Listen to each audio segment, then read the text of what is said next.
21वीं सदी में आतंकवाद का पर्याय बन चुका अल-कायदा आज भी कई एशियाई मुल्कों पर कहर बनकर बरत रहा है। जहां एक तरफ अफगानिस्तान की आम जनता तालिबान के नापाक मंसूबों से निजात पाने का ख्वाब देख रही है, तो वहीं पूरी दुनिया अल-कायदा के कहर का एक जीता जागता नमूना है।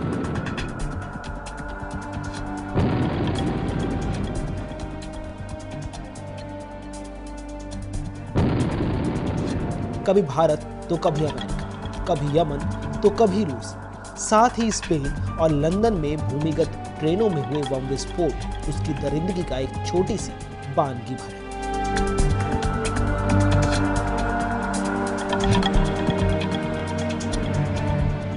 कहावत है, अति हर चीज की बुरी होती है, और इसी कहावत को सिद्ध करने के लिए हम ओसामा बिन लादेन को तवज्जो दे सकते हैं।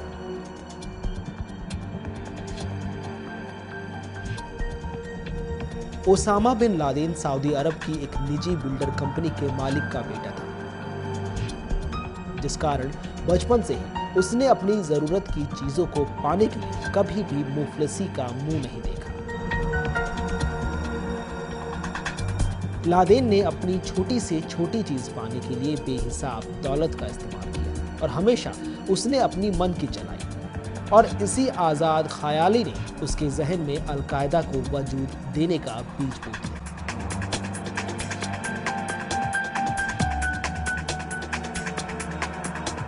अल-कायदा ने सबसे पहले 8वें दशक में अपने वजूद को आयाम देने के बाद चेचनिया में रूस के खिलाफ लड़ाई लड़ी, और उसके बाद दुनिया के अलग अलग हिस्सों में अल-कायदा को ऐसे कई फसादों का जिम्मेदार पाया जिसके बारे में लादेन ने दलील दी कि वहां मुसलमानों पर अत्याचार हुए हैं।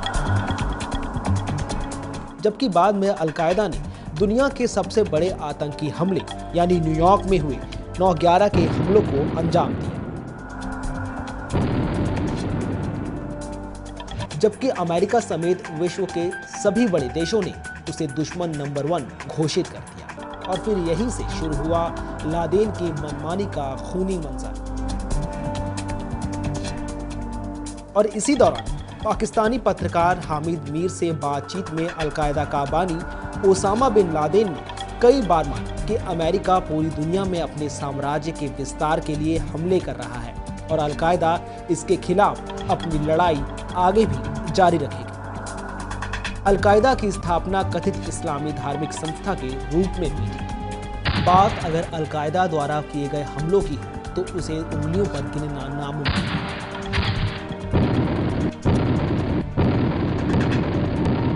1992 में अल-कायदा ने अपना पहला निशाना यमन के 2 होटलों को बनाया, जिसमें उन्होंने दोनों होटलों में बम विस्फोट किया।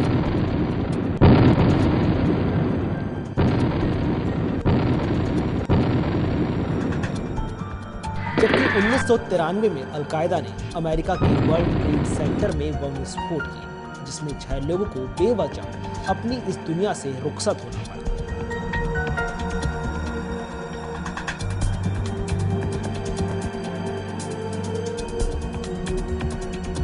जबकि हद तो तब पार हुई जब 2001 में अल-कायदा ने अमेरिका के वर्ल्ड ट्रेड सेंटर पर 2 अपहरण किए गए विमानों से हमला किया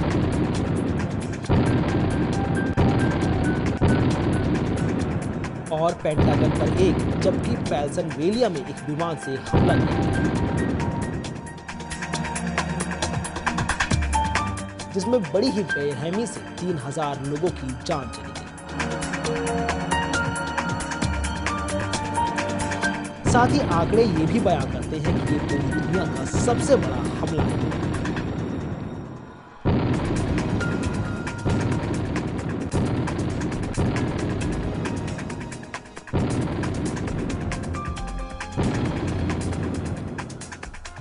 ओसामा बिन लादेन की दरिंदगी इतना सब करके भी ना रुकी और 2005 में अल-कायदा ने स्पेन के मैड्रिड में ट्रेन में बम विस्फोट कर दिया, जिसमें 191 लोगों की जान गई और 1700 लोग जख्मी हो गए।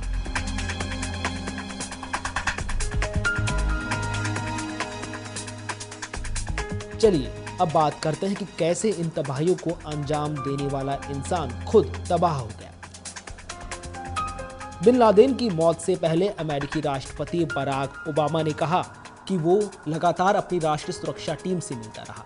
उन्हें उस संभावना पर और सूचनाएं मिली कि बिन लादेन पाकिस्तान में एक परिसर में छुपा हो सकता है और आखिरकार उन्होंने ये फैसला किया कि कार्रवाई के लिए उनके पास पर्याप्त जानकारी है। और फिर क्या, उन्होंने ओसामा बिन लादेन को पकड़ने के लिए कार्रवाई का सीधा आदेश दे दिया। और आखिरकार वो दिन आ ही गया जब पाकिस्तान की राजधानी इस्लामाबाद से 100 किलोमीटर दूर पूर्वोत्तर में स्थित एबटाबाद में अमेरिकी सैनिकों ने कार्रवाई को बड़े ही गुप्त तरीके से अंजाम दिया।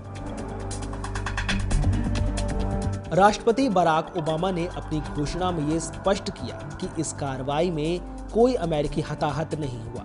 ये कार्रवाई सिर्फ 40 मिनट में पूरी हो गई, जबकि तकनीकी खराबी के कारण एक हेलीकॉप्टर भी इस हमले में दुर्घटनाग्रस्त हो गया। इसी कार्रवाई के दौरान 3 और लोग भी मारे गए, जिसमें ओसामा बिन लादेन की एक बेटी भी शामिल थी।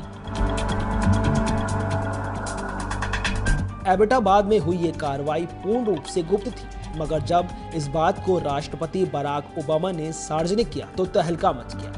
जहां अमेरिका में जश्न का माहौल दिखा तो वहीं अलकायदा में मातम छा गया। बहरहाल मामला अभी भी थमा नहीं है। कई सवाल आज भी हर आदमी के जहन में तैर रहे हैं कि क्या पाकिस्तान को पता था कि ओसामा बिन लादेन उनके बीच रह रहा है? क्या पाकिस्तान लादेन को मारे जाने के अभियान में शामिल था?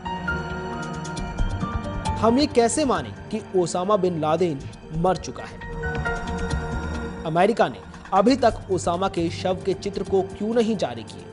ऐसे कई सवाल हैं जिनका जवाब आज हर आदमी ढूंढ रहा है। वहीं अयमान अल-जवाहिरी अलकायदा में ओसामा की मौत के बाद से सबसे ज्यादा जाना पहचाना चेहरा और बुलंद आवाज है, और उसकी खोज में अब सारी दुनिया खाक की धूल छान रही है।